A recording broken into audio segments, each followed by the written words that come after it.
Welcome to part 5 of the origins of the Cold War. Now we're going to talk about the Korean War. The Korean War is a proxy war that was the product of the aftermath of World War II. Much like what was going on in Europe, you're going to have the same kind of thing going in Asia as far as divvying up the spoils of war. Russia had declared war on Japan there in the last days, August 8th, 1945, and the intent was to be able to create a foothold for Mao Zedong and the Chinese communists, as well as maybe splitting up some of the other territorial gains. Korea, if you'll remember, was a protectorate state of Japan ever since 1910. And so as part of the agreement, Korea is now going to be broken into a North Korea and a South Korea, with a dividing line along the 38th parallel.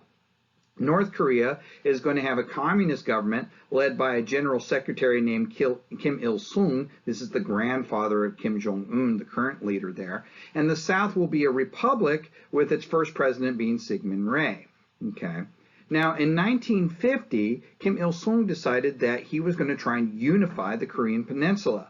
He was going to invade the South. And so he went ahead and talked to his communist neighbors to the north, Mao Zedong and the communist Chinese, to ask to see if they would support him in this venture. Mao Zedong told them no. He told them, he said, no way. You see, Mao Zedong had been fighting a civil war in China since the end of World War II against the nationalists led by Chiang Kai-shek. In 1949, the year prior to the Korean War, he had finally won this civil war. He'd finally pushed Chiang Kai-shek and the nationalists off of the mainland, and now they had a small nation set up on Formosa, Taiwan, called the Republic of China. And so Mao Zedong said, if you do this, you'll get the Americans involved. The Americans might just completely wipe you out, and now I have the Americans on my border. What's to keep them from just keeping on going and create a new foothold for Chiang Kai-shek and the Republic of China? No, I don't want you to do it. So Kim Il-sung will go to Stalin instead and say, will you support me in this venture? Stalin says, yeah, I will. Like I said, fight a proxy war. The Soviets and the United States are going to fight each other. They're just not going to do it directly. And so Stalin is going to provide equipment and training, and matter of fact, even aircraft and pilots. North Korea doesn't really have any pilots, so these North Korean painted MiGs will actually have Soviet pilots in them.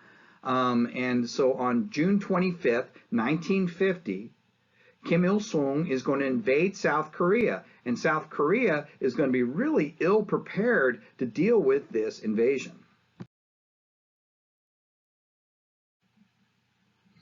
North Korea very quickly begins rolling up the South Korean and very limited American forces on the peninsula, right? So that by September 14th, South Korea consists of this small little postage stamp-sized piece of land in the southeast corner of the peninsula and the very vital port city of Busan, and that's about it, right?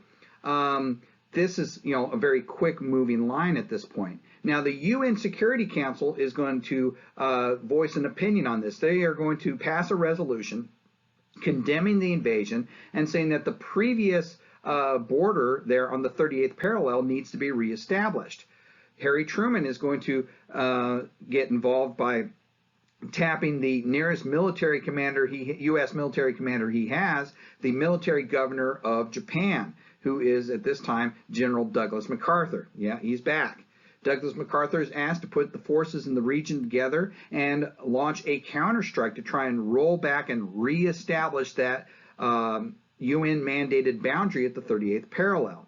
He's going to do so with a very daring landing at a place called Incheon.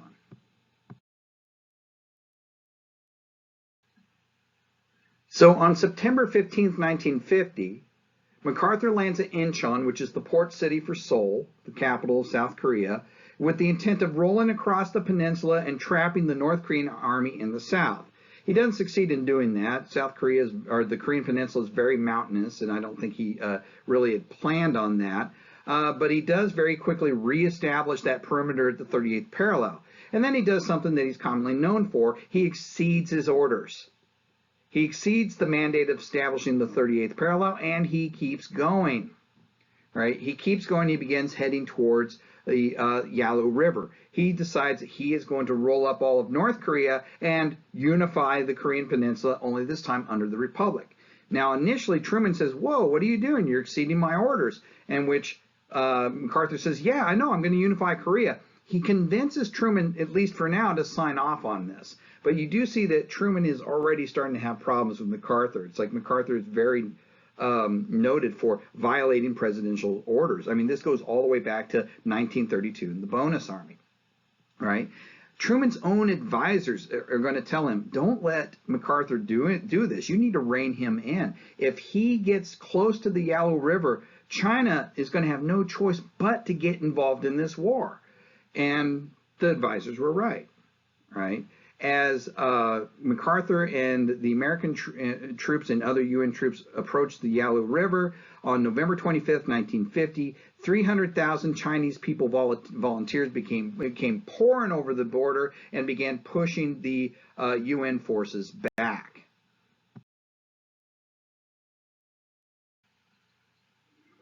Now, initially, the Chinese and North Korean forces are going to pour past the 38th parallel and even recapture the South Korean capital of Seoul.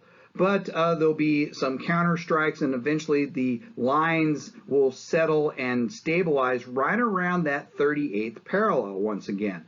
And then everything's going to go into a stalemate.